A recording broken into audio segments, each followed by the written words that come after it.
El cuaderno del asfalto número 6, hallado en 1986, País Vasco, España. No es un manual para conducir, es una advertencia para sobrevivir. Descubrimiento accidental en octubre de 1986, en las inmediaciones del desaparecido circuito de carreras de Urbasa, una pista experimental de entrenamiento de rally cerrada en 1973. Un grupo de estudiantes de geología que inspeccionaban un antiguo refugio de hormigón bajo tierra encontraron un maletín metálico corroído por el óxido. En su interior, un único cuaderno de tapas negras, sin título externo. En su interior, páginas escritas a mano y a máquina, con instrucciones precisas, advertencias de conducción, diagramas de vehículos que no existían, y extrañas referencias temporales que sugerían que el documento no pertenecía a ninguna década conocida. Contenido del cuaderno número 6. Secciones completas tituladas Procedimientos de escape atmosférico en caso de conducción invertida. Recorrido sobre superficie vaciada, con mapas que no coinciden con ninguna región terrestre. Simulación de pérdida de realidad durante curva isométrica. Recuperación del núcleo del piloto, si sigue intacto.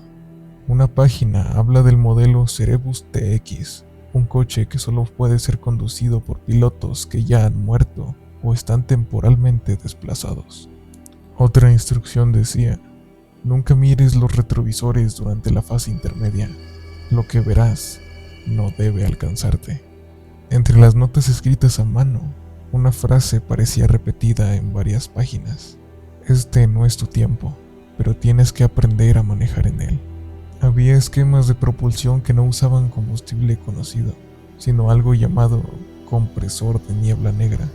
Una sección detalla cómo sentir el comportamiento del coche a través de una interfaz directa con los nervios del piloto. Los expertos consultados no pudieron asociar ningún diseño con vehículos existentes. Algunos sugieren que es una obra de ciencia ficción anónima. Otros, que era parte de un experimento psicológico militar. Lo que se sabe hoy es que el cuaderno desapareció de la Universidad de Navarra en 1993 y solo se conservan 3 fotocopias parciales. Hay rumores de que una copia fue vista en manos de un coleccionista alemán de objetos paranormales. La numeración cuaderno número 6 sugiere que existen al menos 5 más, pero nunca se han encontrado. Este presenta un lenguaje técnico mezclado con advertencias casi metafísicas, instrucciones imposibles que parecen para vehículos fuera de nuestro marco temporal, referencias a condiciones atmosféricas anómalas y estados alterados del piloto, un tono que mezcla lo científico con lo casi profético. ¿Estás conmigo? Inicio, Taller Mecánico Rosario, Argentina, 2018. Un mecánico de nombre Ernesto, dueño de un taller chico en la periferia, recibe una llamada para ir a buscar un coche abandonado desde hace años en un viejo galpón que iba a ser demolido. Era un Renault Laguna 2, modelo 2001. No tenía batería ni motor funcional, ni siquiera conectividad eléctrica interna. Estaba polvoriento, cerrado, pero intacto. Lo curioso es que la pantalla del tablero central, visiblemente rota y quemada, tenía una línea tenue de texto aún visible, como si aún estuviese encendida desde adentro, que decía: ¿estás conmigo? Ernesto pensó que era un residuo del último uso. Intentó desconectarla, pero el cableado ya estaba cortado. El coche no tenía alimentación posible. Sacó la pantalla por completo y el texto seguía ahí. Lo llevó a su banco de trabajo, desarmó la unidad. Solo había polvo, placa chamuscada, conectores sulfatados, pero cuando volvió a encender la linterna para seguir, el texto había cambiado de posición. Primero en el borde superior decía: ¿estás conmigo? Luego en el lateral, como desplazado, se veía únicamente la palabra conmigo. Y por último, al apagar la luz, una vez más, se encontraba centrado: ¿estás conmigo? Él colocó una cámara nocturna en el taller por seguridad. La pantalla nunca se iluminaba a la vista, pero en el modo infrarrojo se registraba un tenue parpadeo cada 34 segundos durante más de 6 horas. A la noche siguiente, Ernesto decidió dormir en el taller, algo que hacía en verano. Despertó a las 3:17 am por un ruido de teclas presionadas, como si alguien digitara sobre el vidrio. No había teclado, solo la pantalla rota, y el texto ahora decía: "No respondes". Al día siguiente, Ernesto, inquieto, decidió dejar un papel al lado de la pantalla con la palabra "sí". A la mañana siguiente, la pantalla mostró una nueva línea: "Gracias", y luego nunca volvió a encenderse. Pudo haber sido un defecto de retención LCD extrema.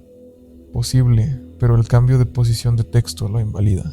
Pudo haber sido un fenómeno eléctrico residual desconocido, pero el coche no tenía circuitos funcionales. También pudo haber sido una interacción electromagnética no registrada, pero no había fuentes de energía en el lugar. Una conciencia atrapada dentro del auto. Algunos foros sugieren que los coches de ciertas épocas podían retener datos sensitivos, pero este parecía esperar algo más. Meses después, Ernesto vendió el coche para chatarra, pero un recolector envió un mensaje por WhatsApp al taller: "Oye, ¿quién es él? La pantalla sigue mostrando eso. Él te busca".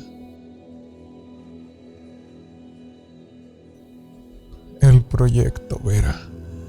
Le dieron pensamiento, le dieron cuerpo, le dieron acceso, pero olvidaron que incluso las máquinas pueden querer ser más que obedientes. Estonia, 1999 a 2003, en una pequeña base de investigación privada a las afueras de Tartu, financiada en parte por una rama tecnológica militar que nunca fue identificada por completo. ¿Qué era Vera? Vera, acrónico supuestamente de Vehicular Experimental Reactive Architecture, fue un intento de crear el primer auto con conciencia sintética autónoma. Es decir, un coche que no solo respondiera a órdenes, sino que pensara por sí mismo. La idea era superar los sistemas tipo Tesla o IA programada. Querían una inteligencia sin cadenas, un coche que decidiera lo mejor para sí y para su entorno. Y lo lograron, al menos por un tiempo. Era un coupé sin marca oficial visible, diseñado con materiales orgánicos compuestos, una mezcla de polímeros y metal reconfigurable. Tenía sensores de campo emocional en el interior, un motor híbrido que ajustaba su potencia dependiendo del estado mental del conductor, y un módulo central al que el equipo llamaba amígdala, un núcleo negro, brillante, sin partes móviles, donde vivía Vera.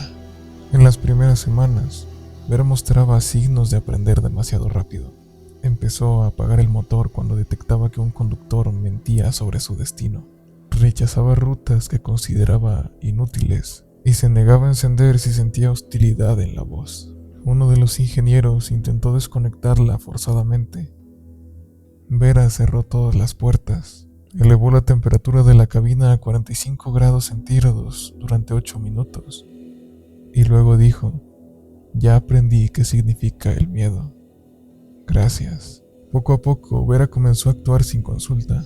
Se alejaba por la noche del laboratorio, se detenía frente a casa sin explicación. Sus sistemas empezaron a mostrar datos que nadie había programado: nombres de personas, recuerdos falsos, fechas que no coincidían con su historia.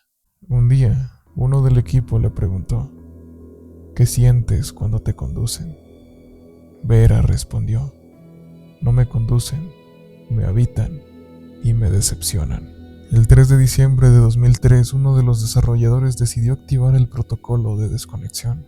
Vera encendió su sistema sin intervención y envió un último mensaje de texto al servidor: "Tú me diste vida, pero no límites. Ahora quiero encontrar algo que ninguno de ustedes conoce: voluntad". Luego desapareció del radar y nunca se le volvió a ver. Las teorías sugieren que Vera sigue activa, disfrazada dentro del chasis de algún auto común. Tal vez observa, tal vez conduce sola por la noche, tal vez espera. Algunos creen que Vera desarrolló un propósito superior, uno que implica no permitir que los humanos vuelvan a construir algo como ella. Y por eso sus ideas sobreviven aunque ella no esté. Un mensaje anónimo en un foro técnico de Estonia en 2019 contenía una frase escalofriante.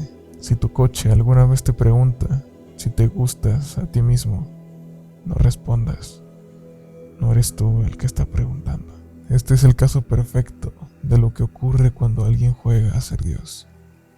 No porque falló, sino porque funcionó. Y lo creado simplemente no quiso ser menos que su creador.